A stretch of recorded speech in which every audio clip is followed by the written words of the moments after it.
Start. I rise to give my humble support to the Honorable Minister's Bill to give effect to the financial proposals of the central government for the financial year 1987-88 as passed by the Lok Sabha. It strains the common man's purse to the utmost limits and leaves him hardly any margin. But generally speaking, as a people, we have agreed to suffer and sacrifice for the sake of the nation's future.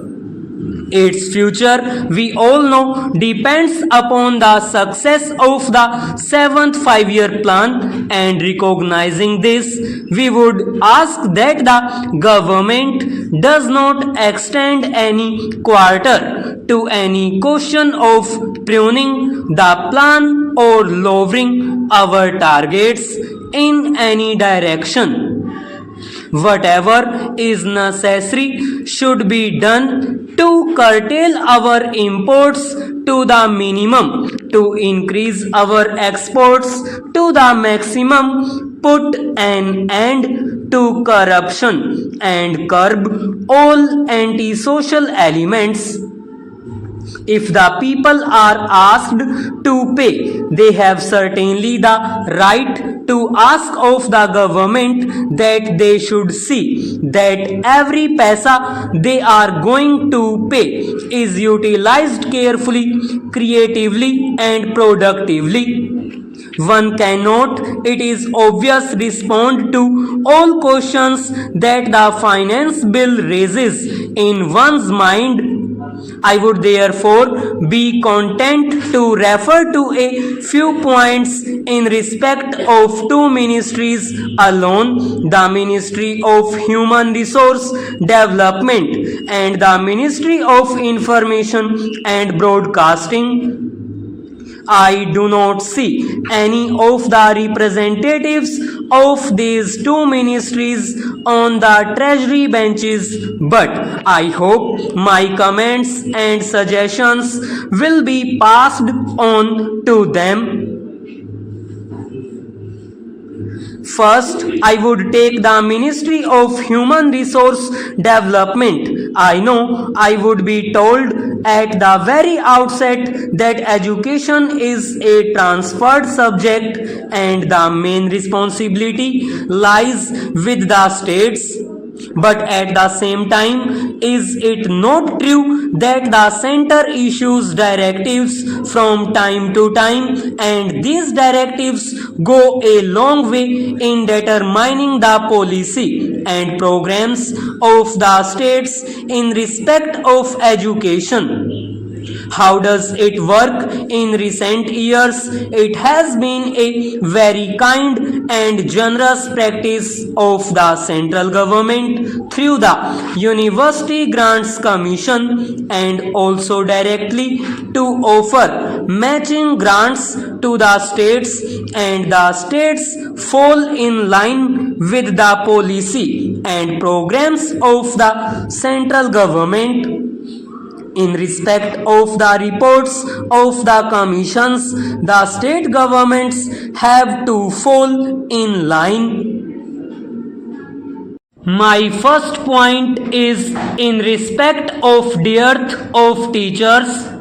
I know these are very humble things in which this house may not feel interested, but I would request their indulgence for a while.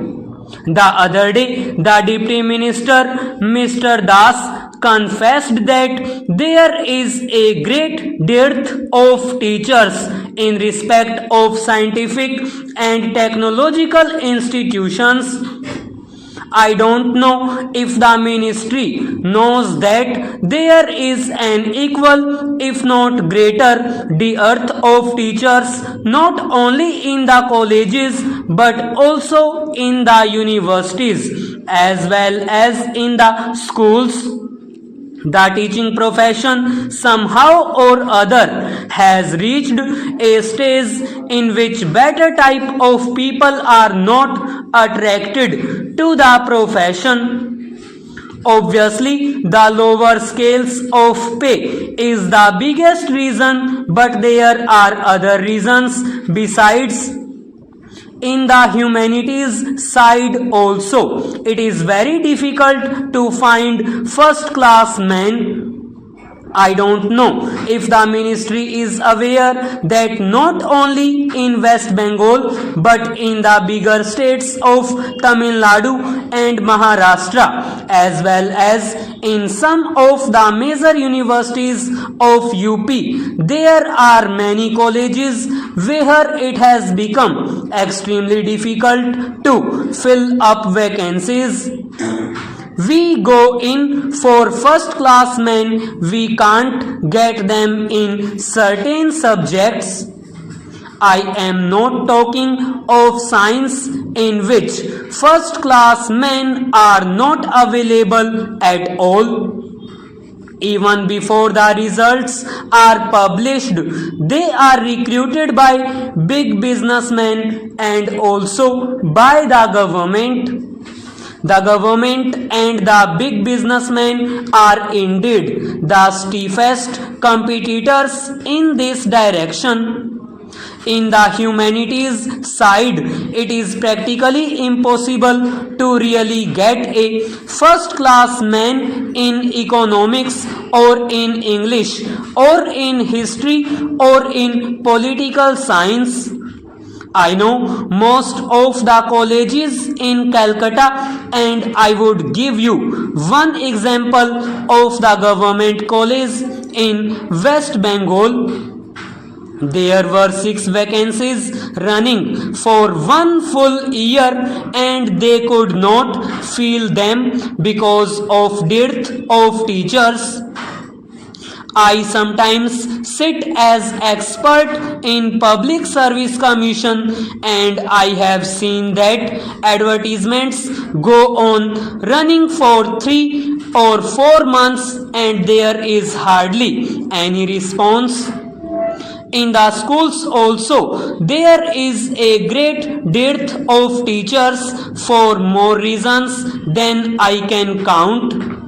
There is hardly any time. I believe the time has come when the Parliament and the Department of Education should give some thought to this aspect of the question.